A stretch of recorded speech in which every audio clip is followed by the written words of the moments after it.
Neerja, it's really, really a pleasure to have you here. Again, because you're very unique on a landscape of silence. All of this is about opening up space to speak. And you're doing a huge amount of that with your NGO Empower, which is looking at mental health for children. But you also focused on another huge, dark area of silence, which is corporate stress, chronic stress within industry and professionals. So I'd love to talk to you about both. But before that, Neerja, just as the young people have shared personal triggers that put them on a certain journey, is there any personal experience you've had which made you sensitive to what is otherwise such a large-scale phenomenon? Thanks, Shoma, and wonderful to be here in this audience. While personal experience would be the fact that I was involved in schools, I saw children very up close in front, and my own experiences as a mom, I think that made me realize that there's a lot of problems out there, but the awareness was so little around mental health that one really didn't know where to go to if one had an issue. And that's what really compelled me to get into this, because you realize that there was, lack of awareness, the stigma was a lot, and even if there was awareness, even if one knew that one is going through an issue, you really didn't know where to go. So I think this was the genesis of Empower, actually, and which was launched about 3 years ago, 4 years now in Jan. And I must say that when we did start, there was just no conversation around it whatsoever. The first press conference that we had, I had all of 2 press people coming in, and it was really dismal. So we've come a long way. I mean, now the fact that we can even have this conversation on a platform like this itself speaks volumes. But of course, a lot yet needs to be done.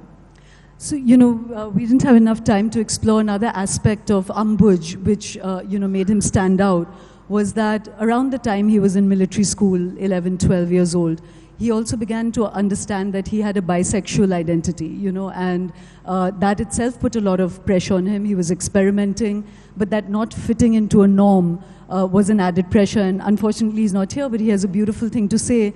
He says that today he's at great peace with that because he's been able to connect with the feminine side of him, and he's very proud of that as well. Being the mother of 3 children, would you help us understand how important it is and how you have dealt with being a different kind of a mother for a different kind of child within your own home? Yeah. So I think all kids are very different, and each one has his own or her own potential. And I think as parents, it's very important for us to really nurture that.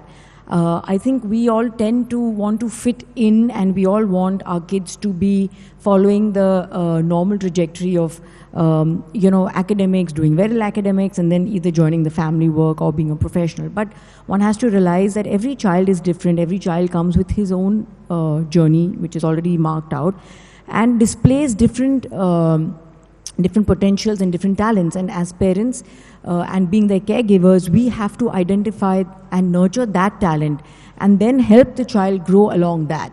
And that's what we have done as parents, because my daughter, Ananya, is into music. She's a pop singer. So she's following her own path. My son is a cricketer. My youngest is still in school. So I think the idea was just to let them explore and be their own individuals, and let them just let their personalities blossom in the manner that was working out best for them. So I'm going to come back to explore a bit of that, whether that is individual to you, and even, you've said somewhere that just being Neerja Birla from the outside, all of that looks wonderful, but that really social success or material success is no immunity against personal distress. And so whether there's been any pressure even for you to open up space within your home space or your community, all of that. I'll come back to that, but because there's this whole other area that is again an area of silence, is corporate stress. You've been trying to open that a little bit. Will you talk to us about that experience? Is it easy? Are people being responsive to you? So actually we've been trying to open that, not a little bit, but a lot of it. And unfortunately, not been very successful at it. So we at Empower, we're working in 4 different target audiences: schools, colleges, NGOs, and corporates. And I must say that the corporate section is the most difficult ones to crack. They just, I don't know why, but It's just very difficult to get through to them. The writing is on the wall, loud and clear. Everyone has issues at the workplace. Workplace depression is very common. 1 out of 4 people experience it. Lot of anxieties, lot of panic, but yet somehow corporates just put it on the back burner. We've really been trying very hard to break that. We've been trying to approach them with our workshops, offering them cells or even bespoke counseling sessions. But somehow they're just not open to it, and I really don't understand why. I mean, is it because they just want to see numbers? But even if that is the case, one has to realize that if mentally you're feeling unwell, there is no way that you can perform, because at the end of the day, the mind is the most important thing. So it is bound to affect your productivity and efficiency. So why not look at that, and why not be mentally well so that your bottom line increases? Yeah, in fact, we were talking earlier, and the young people earlier mentioned it, but that idea of dysfunctionality, if in the workspace you're not feeling well, you may under pressure be performing there, but you come home angry, you're unable to be empathetic. It has a kind of cascading impact all the way back to your children, and it's just like a virus going through society. So in all the work that you've been doing, what is the most common attitudes you found when you're trying, you mentioned 4 target communities that you're trying to create awareness. What is the pushback attitude that you're finding in each of them? Yeah. So, just coming back to the corporate bit of it, I think what also we need to understand is that, high achievers can also be highly depressed individuals, and the two can coexist. You can be extremely doing very well at work, can be very successful, and yet be mentally ill.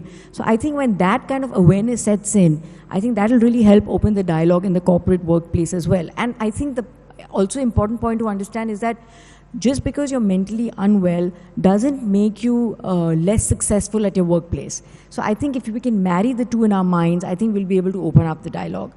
Coming back to your question of pushbacks, I think it's pretty much the fact that there was lack of awareness, and then there is lack of acceptance. I think as individuals, as humans, we just tend to feel very vulnerable, and we just feel that if we are mentally unwell, it makes us very weak. But that's not the case. So I think if we are able to understand that, we'll be able to accept the situation much better. So let me ask you if you've at least had a primary step of success, which is in your own husband's company. Have you managed to shift the cheese a little bit within the Aditya Birla group? Have you convinced your husband at least? So I've convinced my husband, but I think I have to yet convince the other people. But we're getting there. We'll get there slowly. I'm sure about that. We're opening little by little. We'll get there.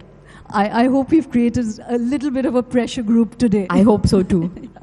When you've been through all of these experiences and you've been dealing with professionals as well, is there a kind of playbook of strategies of coping that you would like to communicate? When people are suffering from depression, who should they turn to, and what are some of the attitudes they could incorporate? So I think the first thing is to create awareness about mental health, because like what we saw in the film as well, the lack of awareness is so high that one doesn't even know what you're dealing with. So for your own self, you could be a highly depressed individual for years and not realizing it, because you just say, oh, that's just the way I am, and you carry on with life. But that's not the fact. The fact is that you may be having depression as an illness. So I think creating awareness around it is most important.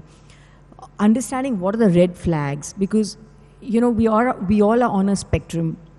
But it's when symptoms come in the way of your daily living, when it hinders that, when it sort of incapacitates you to have a regular routine, is when you need to really understand that it's an issue. So I think understanding the red flags for yourself as well as for people around, initiating dialogue around it so that, again, it becomes more accepting. And then, of course, to know that it's okay not to be okay, but it's not okay not to seek help. So you must go and seek professional help, because you will feel better. And the same way, if somebody comes to you trying to tell you that they're having a bad day, or they've been having anxiety for days at end, of course you must listen to the person, because in a non-judgmental manner, because that's the best thing that you can do.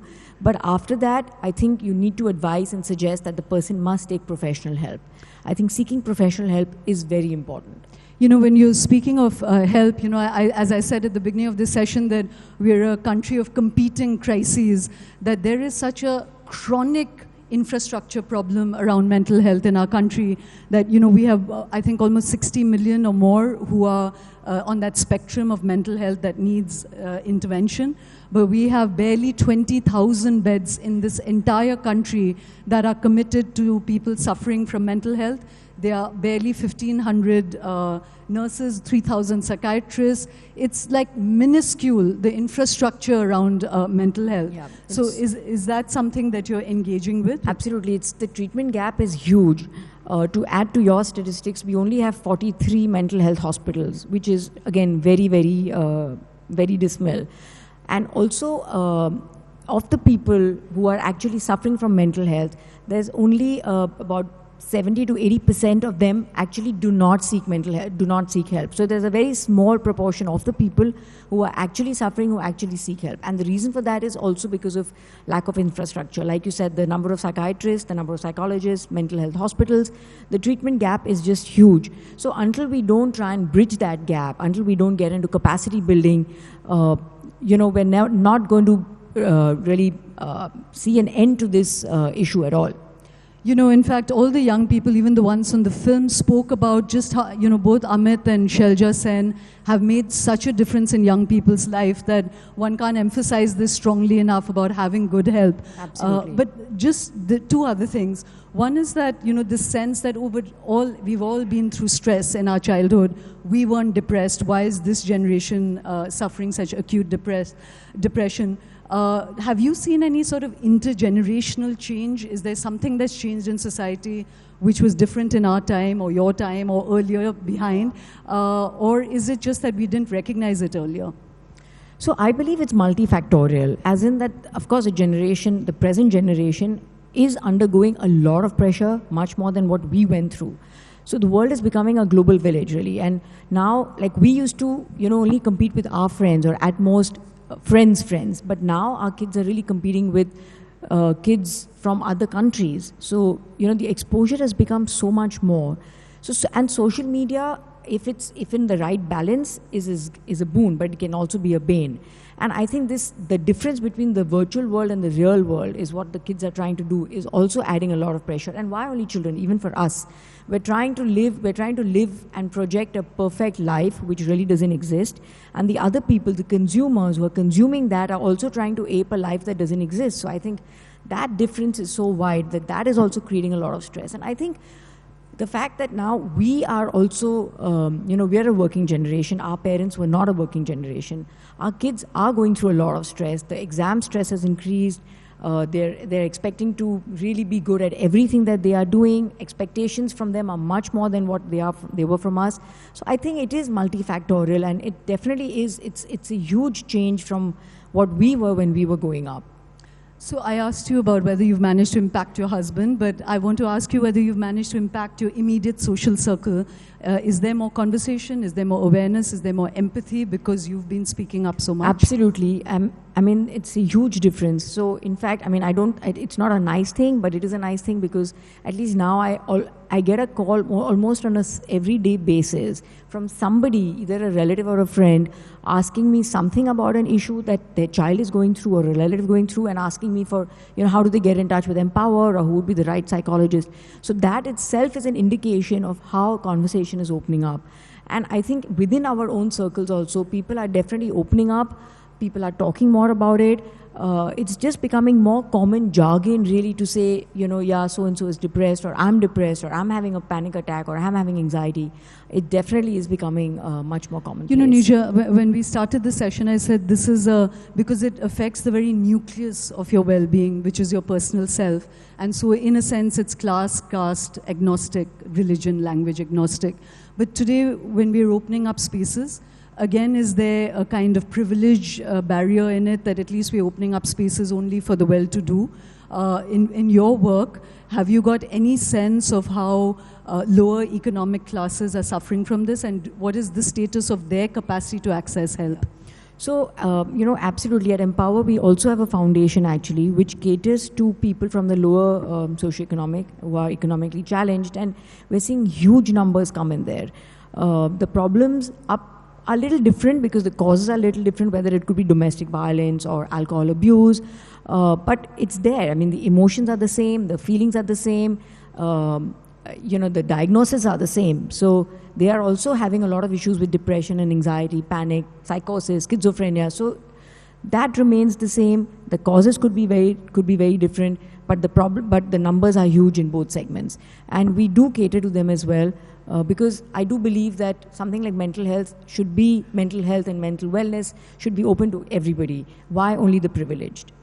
Thank you very, very much, Neerja. Again, it's the best possible thing is to use privilege to really open up doorways for others, and you're doing that. So thank you very, very much. Thank you, everybody, for listening, and for all of you, especially Ambuj and Arshia.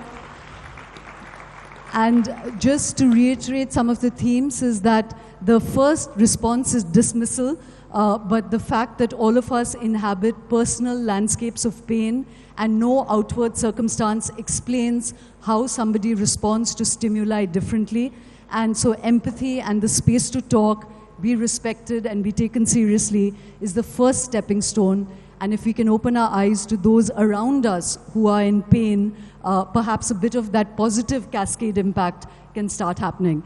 Again, thank you very much for listening into this session, and I hope it's opened doors for all of us. Thank you, Neerja.